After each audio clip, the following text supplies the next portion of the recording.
یک مرده که لیلابادی ساعتی ممکن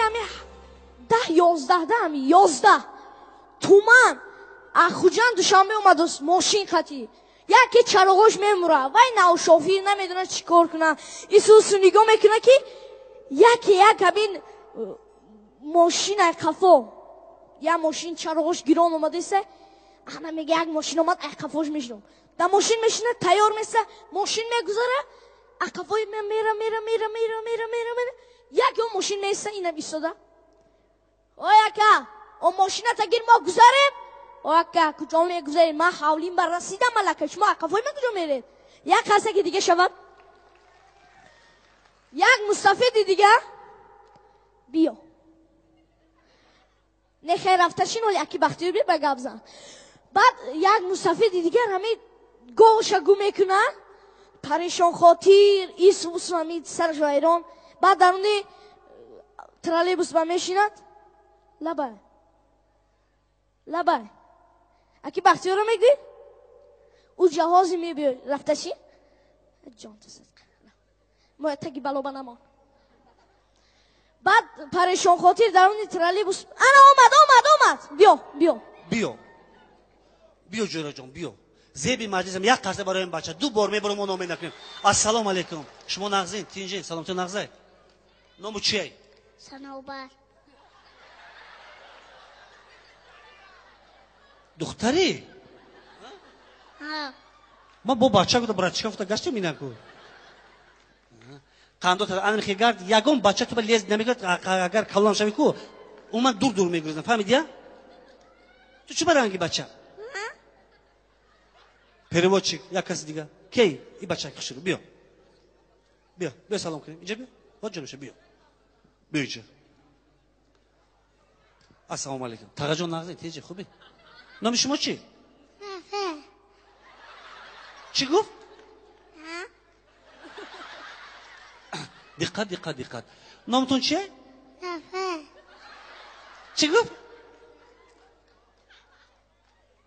نام چیه صنوبر نامی بچه چیه نام تا بگو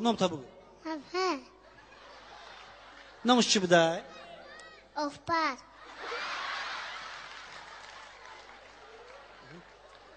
تو ای کجایی ای دنغره خرسک دنغرگی نامش چی بوده ای بچه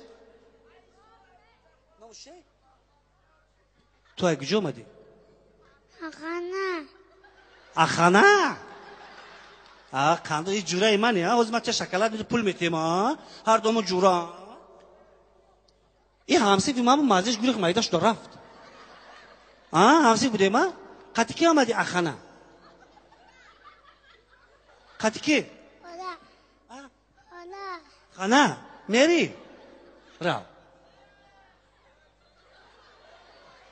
خواهد چه مردمی دنگره که دیگه میزنیم سنابره قطی که اومدی قطی چم آتات کو آتم خونه ده در دنگره چند روزه اومدی 8 روزه یکنیم هفته ما تو میستیم جوره دایی دوشنبه 8 روز اومده آتاتا نغز ببینی و آچتا آچتا کندو تزن این لباسه کی خری آچم پولا کی دو آتم آتات کار میکنه دا کجا در خونه آچت چی کار میکنه آچم کار میکنه آتات در خونه چی کار میکنه در خونه کار میکنه چی کار میکنه چی کار کار میکنه چی کار اوقات میکنه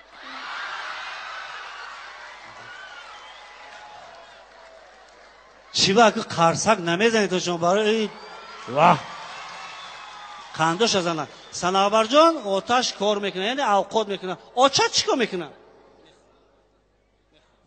میخره خندو تزن تو آچه تنظ میبینی یا پولا؟ پولا. یک خرسه برای صنوبر بانو. خوش آمدید. یک گلدسته صنوبر بیا. ایدنگر آمده اینجا بیا. همون بخ 84 همین گل مهمان داده. آج جان شما. با گل آدم پس گیر بیا آج جان شما. زنده باشین سلام باشین. تاغا جان سلام علیکم. چیکار شما نازمی تیرمی؟ این بخ 84 ببینید. ای هفت ساله مخلص داره.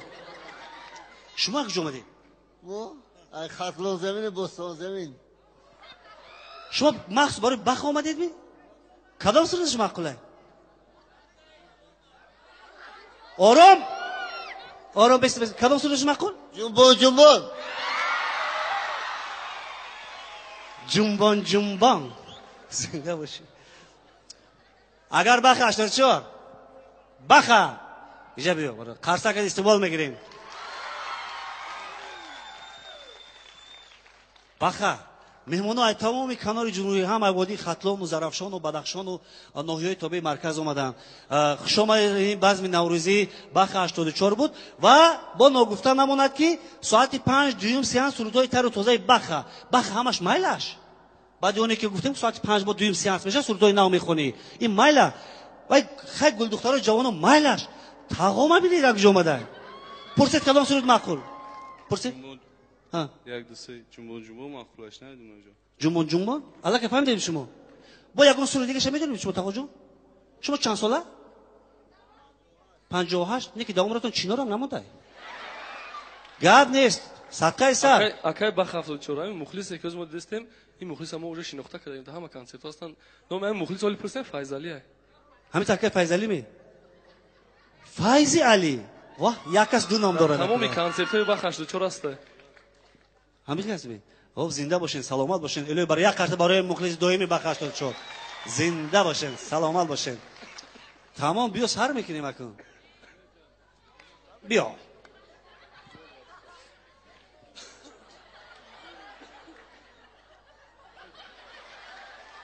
بیا ما مسئله کردگی مردمی دنگره کردیم سلامت باشید ولی آدم پس با برو گوی خواهر جان ای جوره جان میگم ای خشه مرحمت جنبون و من یک صحبتی آزاد میشوه کدام ای گل دخترا مخلص اشهدی بخ 84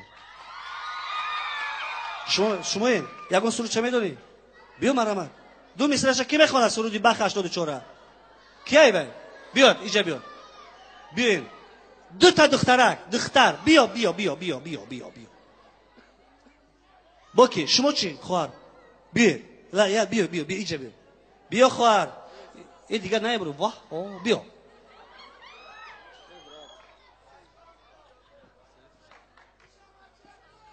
ندا یه سلام نام شما رابیا بون نام شما دیلانگیز ایجستم من پیش رابیا استم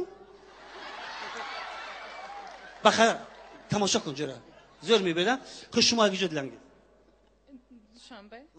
دوشنبه شما از کجا وحدت سلامت باشین خوش اکشش نختی کی این کرد بخ 84 او سلامت باشین یگون سرود معقول تو با کدام سرود میدونی کی جنبان آخه این جمهوری یکون بالا داره می جمهوری چی من داره بیا وای گوید ها می جنبانی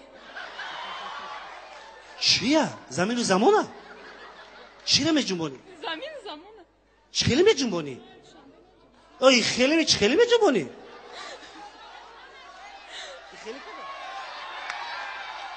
همین جنبان همین خیلی می کنی خان تو جنبان دو بسرش خان جنبان جنبان خوش رو چه جنبان قدی لرزانم میمردم در هر دو چشمای شیرین آرامی جانب بناز میره یا ایستا من قدماتا آیستا تر با جمان کی نشکنی کبلو کتا یکی میرنگز جان استادر جمهوری که کبلو که بونه نشکنه مالش می شما یکان سوری دیگر شما میدونید بخیر همین نمیدونید میخونیم گپ نیست مرا نه مالش حاضر میخونه یک کابل که احتیاط کنید مالش می سلامت باشین روید زنده باشین جنبون رفتیم مرا سلام باشین